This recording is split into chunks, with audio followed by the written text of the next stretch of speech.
नमस्कार दोस्तों, आज हम आपको कार्तिक महात्म का 7वां अध्याय सुनाते हैं। इसे ध्यान से सुनिएगा। मंगलकारी श्री हरि का सच्चा नाम ध्याऊं, कार्तिक मास महात्म्य का 7वां अध्याय सुनाऊं। नारद जी ने कहा, हे राजन, कार्तिक मास में व्रत करने वालों के नियमों को मैं संक्षेप में बताता हूँ, उसे आप सुनिए। व्रती को सब प्रकार के आमिष, मांस, उड़द, राई, खटाई तथा नशीली वस्तुओं का त्याग कर देना चाहिए। व्रती को दूसरे का अन्न ग्रहण नहीं करना चाहिए, किसी से द्वेष नहीं करना चाहिए और तीर्थ के अतिरिक्त अन्य कोई यात्रा नहीं करनी चाहिए। देवता, वेद, ब्राह्मण, गाय, व्रती, नारी, राजा तथा गुरुजनों की निंदा भी नहीं करनी चाहिए।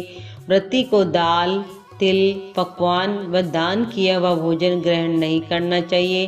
किसी की चुगली या निंदा भी नहीं करनी चाहिए। किसी भी जीव का मांस नहीं छूना चाहिए। पान, कत्था, चूना, नींबू, मसूर, बासी तथा झूठे अन्न का भी प्रयोग नहीं करना चाहिए। गाय, बकरी तथा भैंस के अतिरिक्त अन्य किसी पशु का दूध नहीं पीना चाहिए। कांसे के पात्र में रखा हुआ पंचगव्य बहुत छोटे घड़े का पानी तथा केवल अपने लिए ही पका हुआ अन्न प्रयोग करना चाहिए।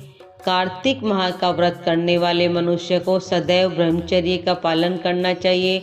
उसे धरती पर सोना चाहिए और दिन के चौथे पहर में केवल एक बार पत्तल में भोजन करना चाहिए।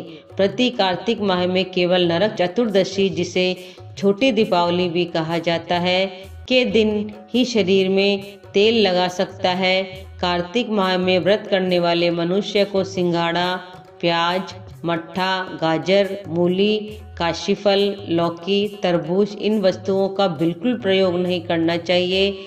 रजस्वला, चांडाल, पापी, ब्राह्मण द्रोही और नास्तिकों से बात नहीं करनी चाहिए। भगवान विष्णु को प्रसन्न करने के लिए अपनी शक्ति के अनुसार चंद्रायण आदि का व्रत करना चाहिए और उपयुक्त नियमों का पालन करना चाहिए।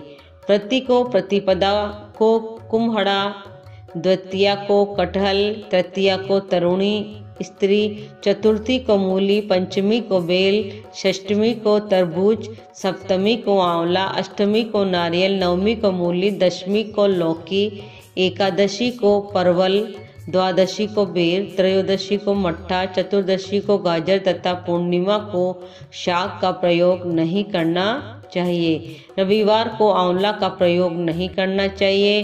कार्तिक माह में व्रत करने वाला मनुष्य यदि इन शाकों में से किसी शाक का सेवन करना चाहे तो पहले ब्राह्मण को देकर ग्रहण करे। यही विधान माघ माह के व्रत के लिए भी है। देवोत्थानी एकादशी में पहले कही गई विधि के अनुसार नृत्य, जागरण, गायन, वादन आदि करना चाहिए। इसको विधि पूर्वक करने वाले मनुष्य को देखकर यमदूत ऐसे भाग जाते हैं जैसे सिंह की गर्जना से हाथी भाग जाते हैं। कार्तिक माह का व्रत सभी व्रतों में श्रेष्ठ है।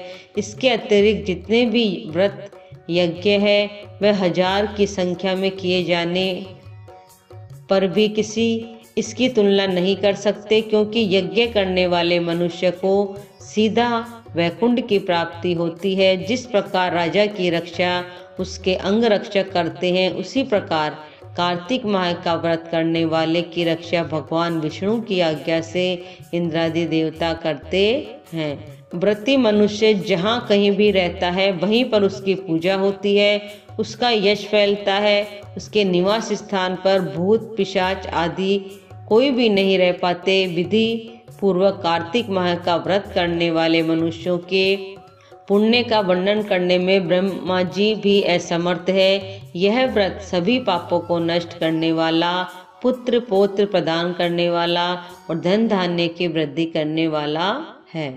यहाँ 7वां अध्याय समाप्त होता है।